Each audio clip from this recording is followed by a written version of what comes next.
Gold, trusted gold buyers. మీరు తాకట్టు పెట్టిన బంగారాన్ని విడిపించి ఈ రోజు ఉన్న మార్కెట్ ధరకు కొనబడను.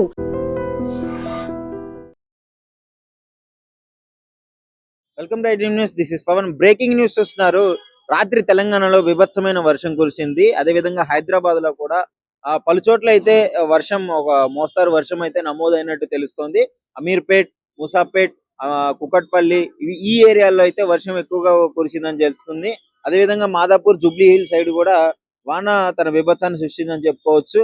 చాలా చోట్ల మెదక్, నిజామాబాద్, సిద్దిపేట ఏరియాల్లో అయితే వడగండ్ల వాన కూడా కురవడం జరిగింది. సో ఈ వడగండ్ల వాన వల్ల రైతులు చాలా వాటికి నష్టపోయారు. మన మొక్కజొన్న, వరి రైతులు అయితే విపరీతంగా నష్టపోయినట్టు క్లియర్ గా తెలుస్తుంది.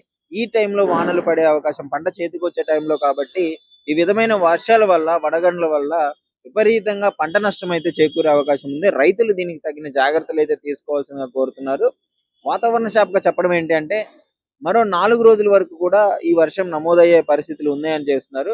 స్టిల్ ఇప్పుడు కూడా నైట్ స్టార్ట్ అయిన, అందరూ నిద్రలో ఉన్నప్పుడు నైట్ స్టార్ట్ అయిన వర్షము ఇప్పుడు చూడొచ్చు. ఇప్పుడు లిటరల్గా నేను మాట్లాడేటప్పుడు కూడా చినుకులు పడుతూనే ఉన్నాయి, నా షర్ట్ మీద చినుకులు పడుతున్నాయి. సో అది ఇంకా వాన కంటిన్యూ అవుతూనే ఉంది. ఈ విధంగా 4 రోజుల వరకు ఈ వాన కురిసే అవకాశం ఉంది అని చెప్పేసి అయితే వాతావరణ శాఖ చెప్పడం జరుగుతుంది.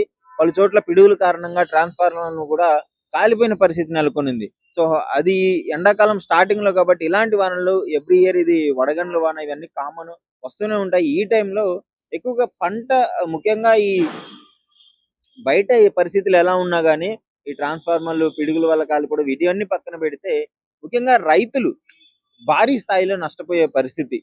వాళ్ళ పంటకు చేతికొచ్చే టైంలో ఆ పంట నాశనం అయిపోతే ఎంత బాధాకరంగా ఉంటుంది రైతులకి. విపరీతంగా ఈ వడగండ్ల వాన వల్ల నష్టం చేకూరే అవకాశం ఉంది. దానికి తగిన జాగ్రత్తలు కూడా తీసుకుంటున్నారు.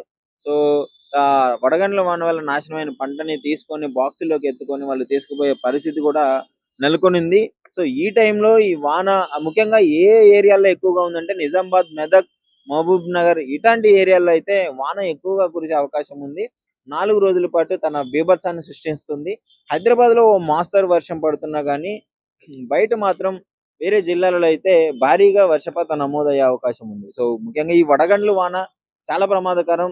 అవి పడేటప్పుడు జనాలు కూడా బయట ఉండడం వల్ల వాళ్ళకు కూడా ప్రమాదం చేకూరే అవకాశం ఉంది. సో ఆకాశం నుంచి అంతంత దూరం నుంచి రాళ్లు పడడంతో అది వాళ్ళ ప్రాణాపాయం కూడా ఉంటుంది. సో రైతులు జాగ్రత్త వహించాలని చెప్పేసి వాతావరణ శాఖ హెచ్చరించడం జరుగుతుంది. ఇదే విధంగా 4 రోజుల పాటు మీకు తగిన జాగ్రత్తలు తీసుకోవాలి. సో ప్రస్తుతం హైదరాబాద్ లో కూడా మీరు చూడొచ్చు, ఇంకా చినుకులు పడుతూనే ఉన్నాయి. సో ఇది పరిస్థితి.